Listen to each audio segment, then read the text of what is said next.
On the morning the rumour first reached Duke Bramwell Vire, 3 magistrates fell silent the instant he entered the panelled hall, and every gentleman present rose and bowed, as though one string had pulled them upright. He had grown so used to the scrape of chairs pushed back that he no longer heard it. What he heard instead, that grey spring morning in the year 1859, was something far stranger. Somewhere on his own land at Whitlock Mere, they said, there lived a woman who had not bowed to him, who did not know him, and who did not intend to learn. "A vagrant, most likely," said Mr. Hallam, his steward, keeping close at his elbow as they crossed the courtyard afterward. "She has been taken to the old garden at Larkspur Fen. The tenants leave her be. They think the place is unlucky.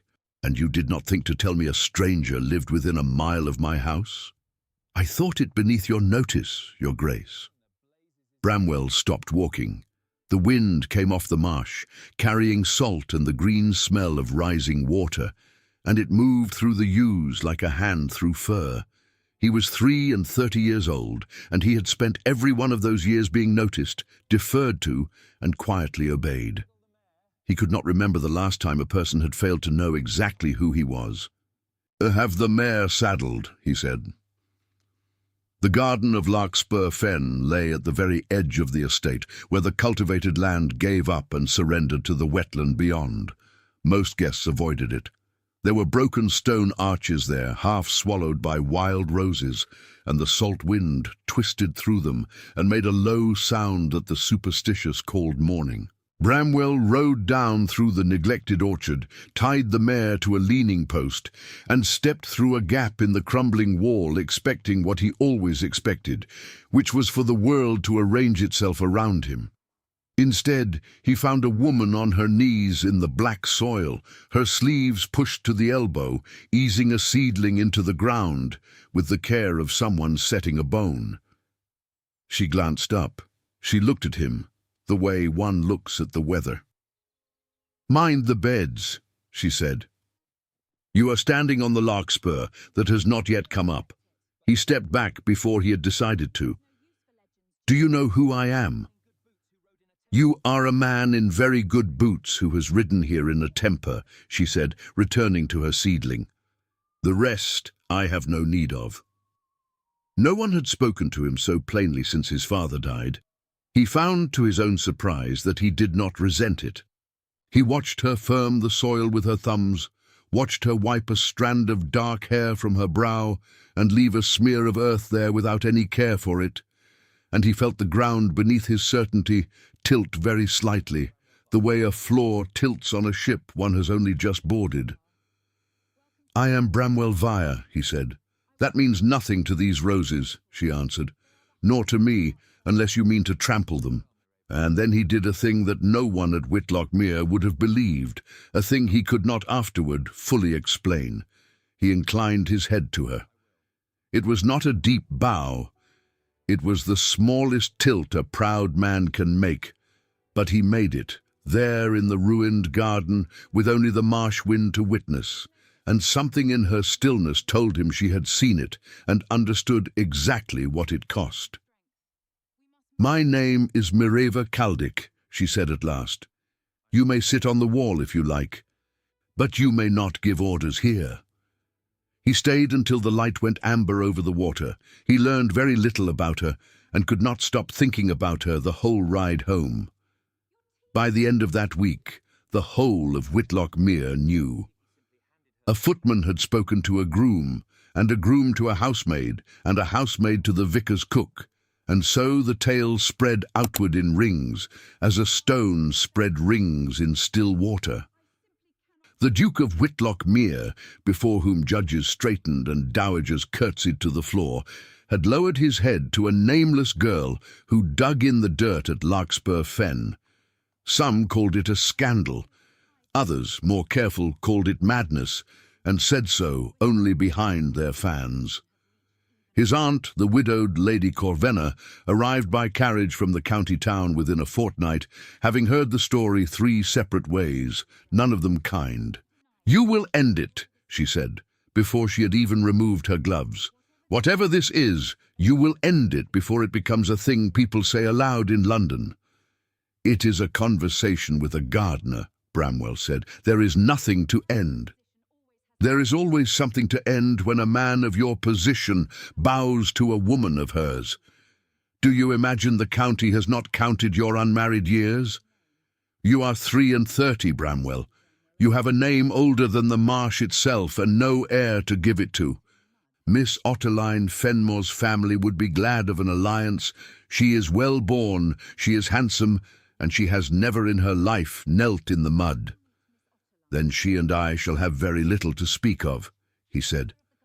Lady Corvenna set down her gloves with the precision of a woman laying a trap. "You will meet her. You owe your house that much, and you will keep clear of that garden." He agreed to the first because it was easier than quarrelling. He said nothing at all about the second. He returned to Larkspur Fen 3 days later. Miriver did not look pleased to see him, which he was beginning to find he preferred to the alternative. She was cutting back a bramble that had grown thick as a man's wrist, and she went on cutting while she spoke. "You should not come here," she said. "You are making trouble for yourself. I hear the talk carried on the wind, same as anyone." "I make my own trouble," he said. "It is one of the few liberties left to a duke." "That is a foolish thing to be proud of." She severed the bramble and threw it onto a heap. "Why do you come?" He had asked himself the same question on every ride down. He gave her the truest answer he had. "Because everywhere else in my life, people arrange their faces before I enter a room. You do not. I find I would rather be told the truth by you than flattered by all the rest of them together." She was quiet for a moment. Then she said, "The truth is that you know nothing of this place, and you own it, and that is a strange sort of blindness." "Then teach me," he said. So she did, a little at a time over the weeks that followed. She showed him where the old paths had run before the wall fell. She named the flowers the way a mother names children, the pale larkspur and the sea holly and the dog roses gone half wild. She told him that a garden by the marsh must be fought for every single day, or the salt will take it back, and that most people had not the patience for a love that demanded so much and promised so little in return. She never once asked him for anything, and he began to understand that this, more than her sharp tongue or her steady eyes, was the thing that had undone him. He had never in his life met a person who wanted nothing from him. What she wanted, it turned out, was to be left in peace to tend a garden that was not by any deed or law hers at all. And that was the trouble that lay coiled beneath everything, waiting. It came out on a grey afternoon, when the rain kept them both beneath the one arch that still held its roof of stone and rose. "This garden was not always forgotten," Miriver said, watching the water run in threads off the old carving. "My grandmother made it. She served the lady of this house long ago, before I was born. When the lady died, the family let it fall to ruin. My grandmother would not. She came here in secret for the rest of her life, and when she grew too old to kneel, I came in her place. She died last winter. I buried her at the edge of the fen, where she asked to be. This is all that is left of her now. So you will understand why I do not care whose name is on the map." Bramwell had gone very still. "What was the lady's name?" he said. "The one your grandmother served." "Elowen," said Miriver. "The Duchess Elowen Vire." The rain filled the silence. Elowen. His mother's name spoken aloud for the first time in more years than he could count. She had died when he was a boy of 10, and his father, who could not bear the sight of her things, had ordered everything of hers put away or given up or let go to ruin. He had grown from a boy into a duke with almost nothing of her left to hold. Not a garden, not a portrait he was permitted to keep in the great rooms. Hardly even a memory that had not been worn smooth by time. And here, at the edge of his own land, a woman he had never met had kept his mother's garden alive for 23 years. in secret, out of pure loyalty, expecting nothing. "You did not know," Mireva said, looking at his face. It was not a question. She had seen grief before and knew its shape. "I knew there had been a garden," he said, and his voice was not steady. "I did not know it was hers. I did not know it still lived." "It lives," she said quietly, "because someone refused to let it die." He could not answer her. He rose and walked out into the rain, rather than let her see what his face was doing, and she had the great kindness not to follow. He came the next day, and the day after that, and if the county whispered louder, he did not hear it. But the county was not the only power at Whitlock Mere, and Lady Corvenna did not intend to lose to a garden. She arranged dinner. She invited Miss Otterline Fenmore and her mother and half the neighbouring gentry, and she seated Bramwell beside the young lady and gave him no way to refuse without insulting a dozen families at once. Miss Fenmore was, as promised, handsome and well-spoken. She had opinions on nothing that might disturb a room, and she laughed at the correct moments, and she looked at Bramwell with a soft, practiced patience that he supposed some men would have found restful. He found it made him unbearably tired. "You are very quiet, Your Grace," she said gently over the fish. "I am poor company tonight," he said. "The fault is entirely mine." "They say," she went on, lowering her voice to the register of confidences, "that you have taken an interest in a person who works in a garden. My mother says it cannot be true. A man such as yourself." He set down his fork. The table had gone, the particular quiet of people pretending not to listen. "A man such as myself," he repeated. "And what sort is that?" Miss Fenmore's smile faltered, uncertain now.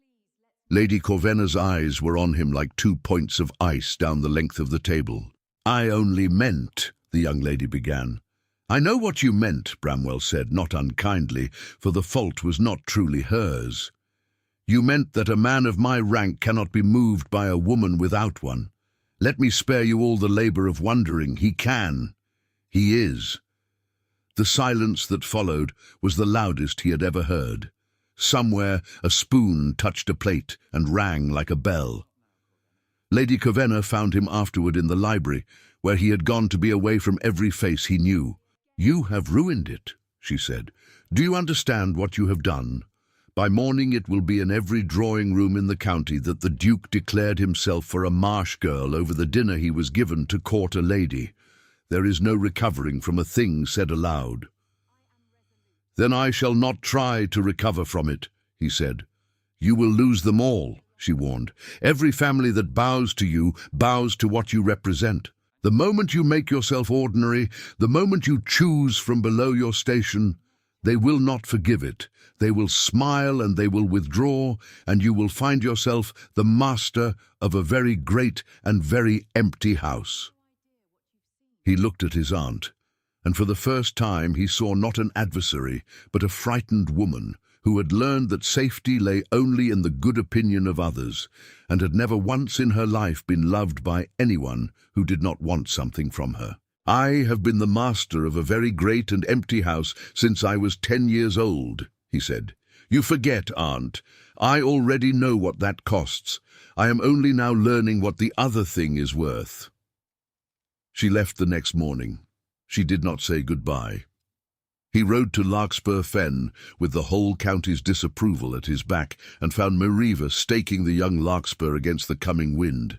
He got down from the mare and stood at the gap in the wall, and she saw at once that something in him had changed. "You have done something," she said. "I have thrown away a good deal of what other men would have kept," he said, "and I find I am not sorry for any of it." She put down the twine and faced him fully, and for the first time since he had known her, her steadiness wavered. He saw fear move through her, quick as a fish under water. "You cannot want what I think you want," she said. "You do not know what you are offering, or what it would cost me. They already speak of me as a thing you have found. If you go further, they will speak of me as a thing you have used.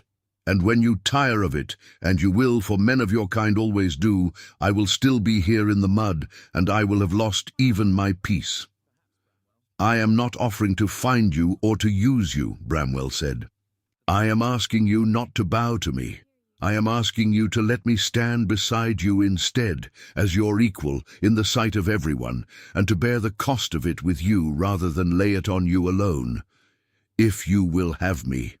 And if you will not, I will go, and I will never trouble your garden again, though I will think of it every day of my life."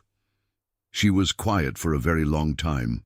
The wind moved through the broken arches and made its low sound, and the salt smell of the fen rose around them, and somewhere beyond the wall the water shifted in its endless slow labor of trying to take everything back.